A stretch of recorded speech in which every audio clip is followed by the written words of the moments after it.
መጀመሪያ ቀን ላይ የተማርነው ትምህርት መልካም ዜና ለመላው ዓለም ጌታችን ኢየሱስ ክርስቶስ ወደዚህ ዓለም ሲመጣ የተወለደበት ቦታ በከብቶች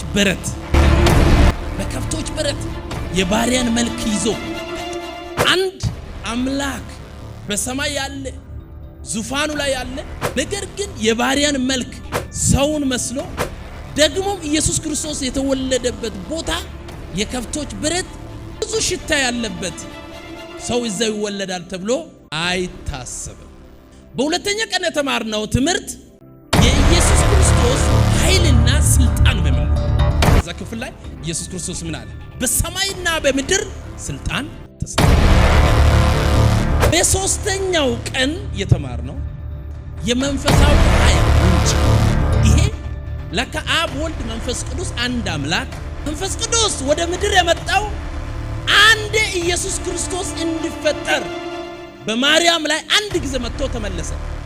መንፈስ ቅዱስ በምድር ላይ እንዲመጣ ጌታ ኢየሱስ ለደቀ መዛሙርት እንደዛ አለ፣ ኃይልን ሳትቀበሉ ከኢየሩሳሌም እንዳትወጡ። መንፈስ ቅዱስ ከሌለ ወንጌል መስበክ አይቻልም።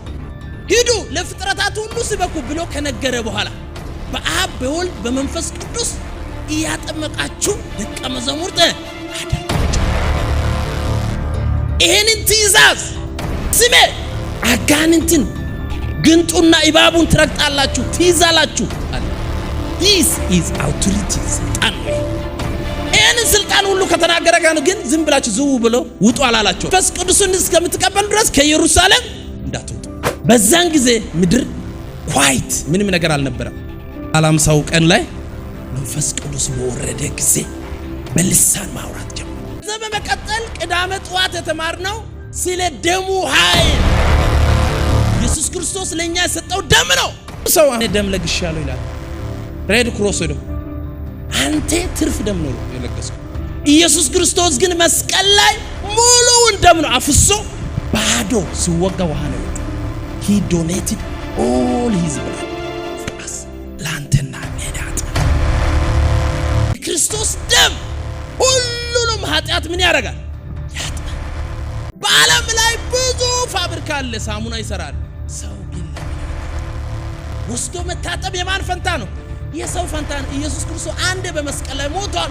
አሁን ካንተ የሚጠበቀው እትስት ማመን ነው። ማመን የተጠመቀ ምን ይሆናል? ይድናል። ከዛ በመቀጠል ምንድነው የተማርነው?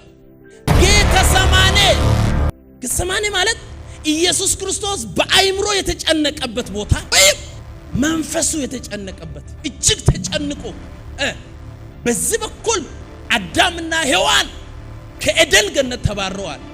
ወደ ገነት እኛን ለመመለስ ኢየሱስ ክርስቶስ ፈተናውን ማለፍ አለበት። ጌተሰማኔ ግን ፋይናል ነው። አንድ ሰው ፋይናል ላይ ከወደቀ ምንም ነገር ማለፍ አይችልም። ነገር ግን ጌታችን ኢየሱስ ክርስቶስ ቴስቱን ከተፈተነ በኋላ ለጊዜው ሰይጣን ተለየው ይላል። ለካ ጌተሰማኔ አለ ማለት ነው። ይሄ የሁላችን ህይወት ነው። በህይወታችን ውስጥ ብዙ ጊዜ ጌተሰማኔ አለ። የጭንቀት የመከራ የአይምሮ ጭንቀት አለ። ያንን አሸነፈ የነገታ።